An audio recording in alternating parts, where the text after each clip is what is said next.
Average person, you and I have about 75,000 thoughts a day rattling around in this thing we call our brains and our minds. 75,000 of them. The crazy thing is 91% of those thoughts are identical to the previous day and are identical to the day before that and the day before that and the day before that. You're not a procrastinator. You have a habit of procrastinating. And so most people never take the time to analyze what they think about. The most successful people I know are the most self-aware, meaning they're aware of what they do and they're also aware of what they think. They're aware of how they're perceived. But people like to give themselves this excuse. I do not have the energy to do this. Whatever.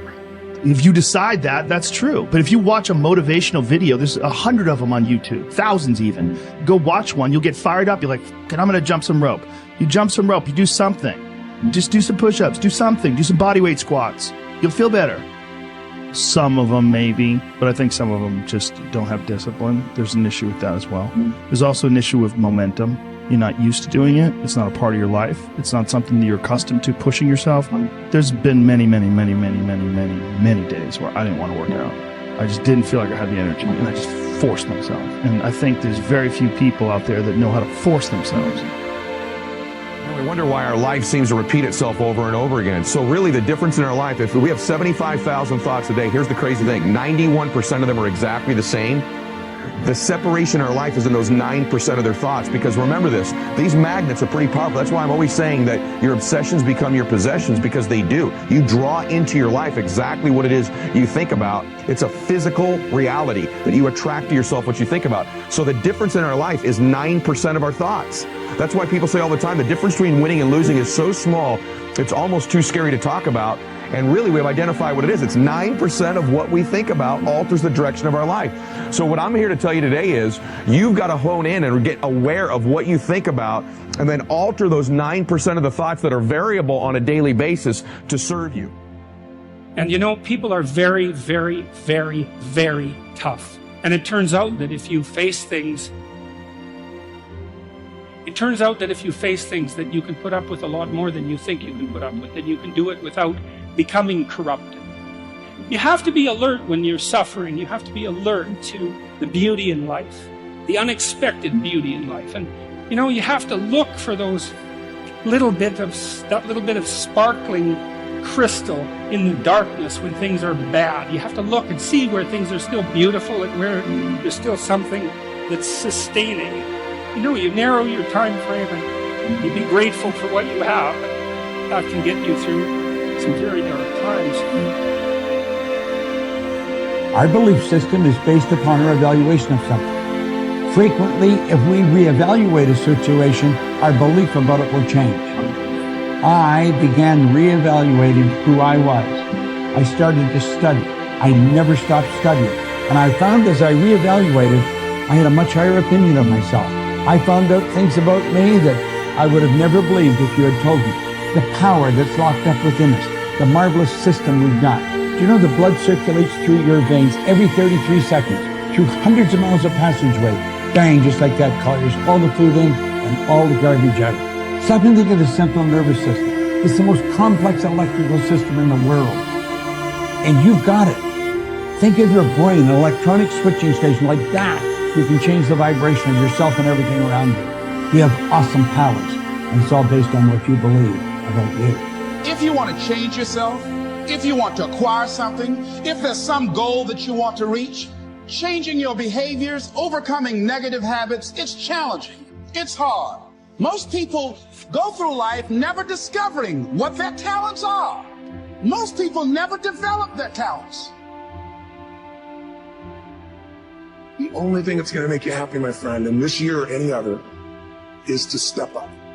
It's to raise the standard. It's to discover what you're capable of and feel that incredible power pushing through whatever's holding you back and get to the other side of more of your true self. That's what this game's all about.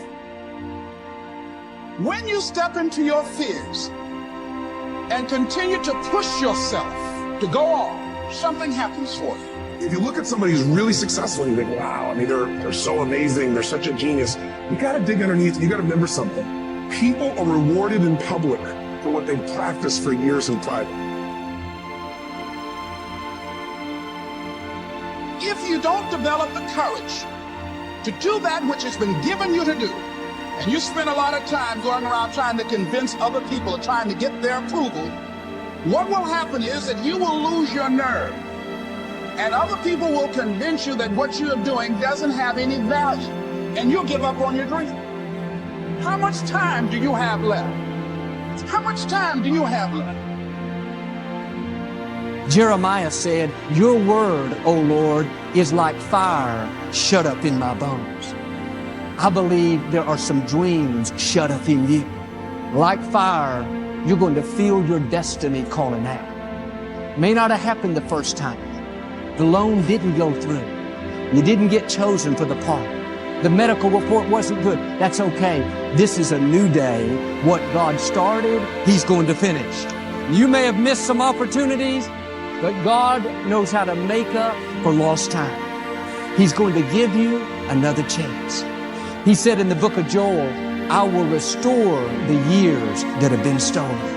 Progress equals happiness. And if we can make progress on a regular basis, we feel alive. And that's why at the beginning of the year, we get this thing like, okay, I can have this fresh start. I can really do what my soul desires. I can expand. I can grow. I can improve. I can change. Or maybe better than change, I could progress. See, think about that. Progress is an aliveness to it, doesn't it? You don't have to work at changing. People say all the time now, well, I'm working on changing. Don't worry about it. You don't have to work on changing. Change is automatic. Your body's going to change whether you want it or not as the years go by. And no matter how hard you work, there's going to be some changes going on there. The economy is going to change no matter what you want it to do. The weather is going to change. Relationships are going to change.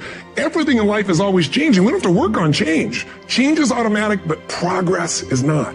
So if you want to make real progress, then you really got to look at your life in a different way. You got to say, I got to take control of this process and not just hope it's going to work out like people do who make a resolution. You may have lost years because somebody else put you at a disadvantage, or years because of your own choices. God knows how to make up for it. He's still going to get you to where you're supposed to be. This is what happened to Joseph in the scripture.